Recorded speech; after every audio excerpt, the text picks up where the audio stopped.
Aproveitando que você está falando de Rogério, de presidente Lula, eu queria que você fizesse uma previsão do resultado dessas eleições. E aí eu queria, já para gerar uma certa polêmica entre seus colegas deputados federais, que você desse uma sugestão de quem seriam os 8 deputados federais eleitos daqui também. Então, presidente, governador, senado e os deputados federais. Olha, nós temos muita clareza que o presidente Lula vai se eleger nesta eleição com muita possibilidade no primeiro turno, né?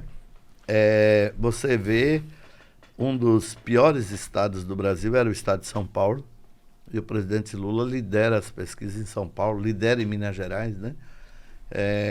Então, nós temos uma situação muito boa da candidatura de Lula no Brasil. As pessoas conhecem Lula, ninguém estudou mais e percorreu mais o Brasil do que Lula. Então é um candidato consolidado, forte, para ganhar a eleição no primeiro turno. Se não ganhar no primeiro turno, ganhará no segundo. Então não tenho dúvida que o Lula é presidente da República. Porém, não significa que nós vamos ficar em casa, a gente vai fazer uma campanha forte, né? A militância na rua.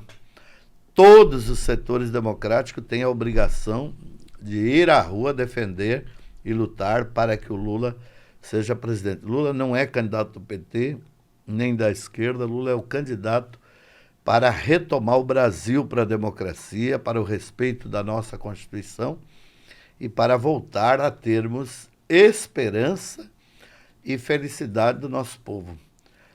Nós não temos dúvida que o nosso candidato a senador, hoje, ele está na base de um empate técnico vencendo a eleição. Valadares Filho tem uma chance real de ser eleito.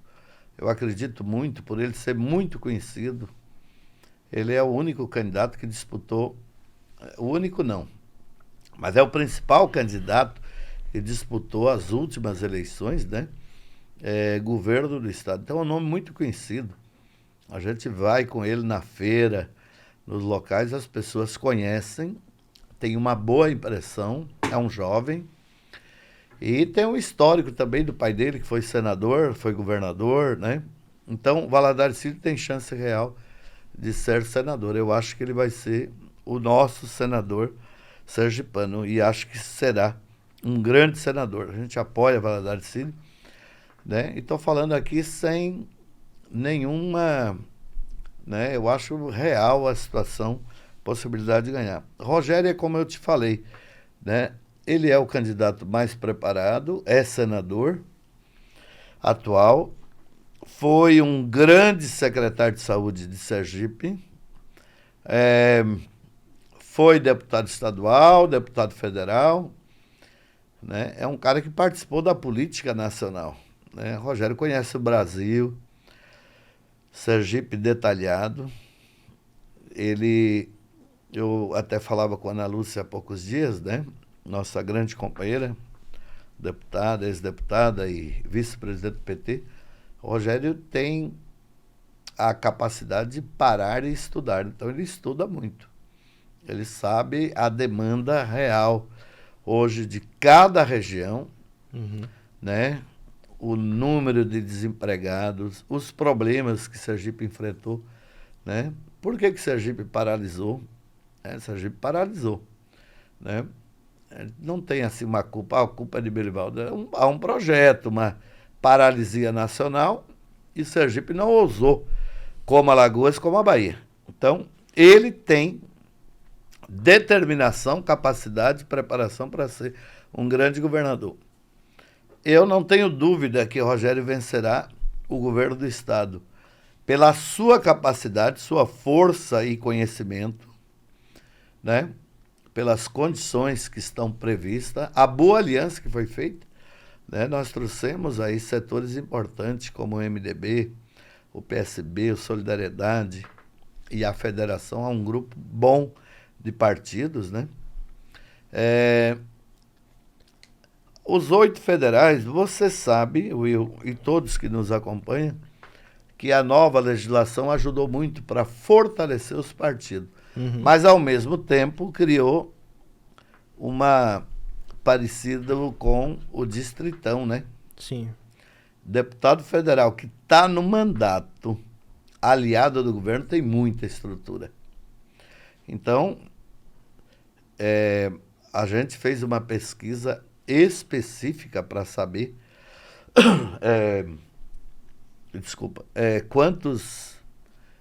qual é a relação de Lula, o voto de Lula e a Câmara Federal, por exemplo, né? Nós estamos apostando nisso, que é ter uma bancada. Nós temos 9 candidatos, 2 com experiência e o restante são novos, né? Claro que você tem João Fontes de Buquim, que já foi vereador, é um cara ligado à questão ambiental. Nós temos uma candidatura coletiva do PV que envolve pasturas, é uma coisa nova. Nós temos a questão do PCdoB com o Coronel Luiz Fernando também, foi secretário, tem uma pauta. Eliane já tem experiência, já foi vice-governadora, vice-prefeita. E nós, eu acho que a gente tem chance, né, de ser o partido que vai ter a maior bancada. Na última eleição, o PT tinha 3 candidatos, e o PT foi o único partido que, se a legislação fosse igual a essa, elegia um. Nenhum partido, por aquela condição, elegia deputado. A legislação era outra, era através da aliança. Das coligações. Né? O PT fez mais voto para um.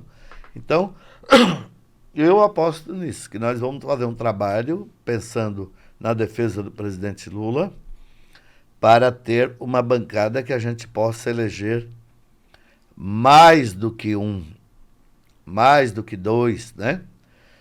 43% da população que vota no estado de Sergipe é pesquisa nossa interna, né? Não vale científica, mas é bem feita e confiável. E confiável. Gostaria de votar no candidato que apoia o presidente Lula. Como 12% gostaria de votar no candidato que se identificasse com Bolsonaro. Então, o que a gente precisa fazer? Mostrar, né, as candidaturas. No meu caso, é uma candidatura que já é mais conhecida, porque eu tenho mandato, né? Mas os outros, todos, entrarem na campanha e mostrar. Essa é a nossa expectativa com os 9, fazer um grande trabalho, trabalhar para que a gente possa eleger uma grande bancada. Mas eu acho, viu, Will, sem dúvida nenhuma, que você sabe, os ouvintes sabem, e eu não posso revelar os nomes de quem vai se eleger, mas é muito forte a forma como foi feita nos demais partidos. Você vê que não tem nenhum deputado federal da base de Bolsonaro junto com outro em um partido, né? Todos estão em um partido. Então, foi montada uma estrutura para a reeleição. O nosso partido e a nossa federação tem uma chapa para ampliar. E eu acho que vai ampliar. Mas os demais têm. Então, se você tem 5 partidos, tirando o nosso, que tem chance de eleger, de fazer reeleição, sobra para o partido que fizer a maior sobra e atingir a sobra, eleger um que dá 6. O nosso, nós estamos trabalhando real, né? Não adianta mentir, para fazer no mínimo 2, né? Então sobra uma vaga aí, ou 2, né? Que será disputa. É uma eleição que também tem uma questão muito importante, né? Porque se você pegar, né? Ela é diferente, mas se você pegar a última eleição no estado de Sergipe, por exemplo, para o Senado, 10 dias antes da eleição, tinha 2 candidatos que não entravam, né? Rogério Carvalho e Alessandro, né? Sim. Você tinha André Moura, Jacques Barreto, Valadares, você tinha uma estrutura Era quem estavam liderando maior as pesquisas. Que liderava, exatamente. Então, eu acho também que pode ter novidade. Por exemplo, meus colegas que são dos partidos aliados de Bolsonaro, que votaram todos os projetos contra os trabalhadores, eu fico pensando, será que vão ter toda essa votação? Estrutura tem. Mas a estrutura não ganha eleição. Não, Né? só a estrutura não ganha. Então eu aposto nessa novidade, né? De que pode haver mudança, mas eu digo a você que a legislação, da forma... Porque o estado de Sergipe e os estados que têm menos de 10 deputados, né? Nós temos, acho, 4 estados, ou 5, né? Que tem 8 deputados. Ela fica quase distritão, viu? Os deputados que têm estrutura montam a chapa, né? Para a sua reeleição. Sim. Nós não, nós temos uma chapa boa, razoavelmente boa, né? E temos um trabalho para disputar, para eleger mais do que 1, 2 ou mais. Aproveitando que você falou em chapa e citou o nome de Eliane, toda essa polêmica em torno do nome dela poder ou não poder ser candidata, você como presidente estadual, Eliane vai ser candidata ou não vai? Olha, Eliane teve aí uma notícia de que ela estaria participando de conselhos e, portanto, ela não poderia ser candidata. Até o momento, o que eu tenho conversado com ela e a gente tem acompanhado é de que há uma interpretação, né, de que ela participava dos conselhos como vice-governadora, que era cargos inerentes, funções inerentes ao cargo, né? Ou seja, a vice-governadora, ou se fosse um vice, estaria presidindo alguns conselhos. Então, é uma interpretação, ela já está com o CNPJ, já está registrada a candidatura, e a gente espera que ela não tenha problema e seja candidata e fortaleça esse projeto e possa ser deputada federal da bancada do presidente Lula.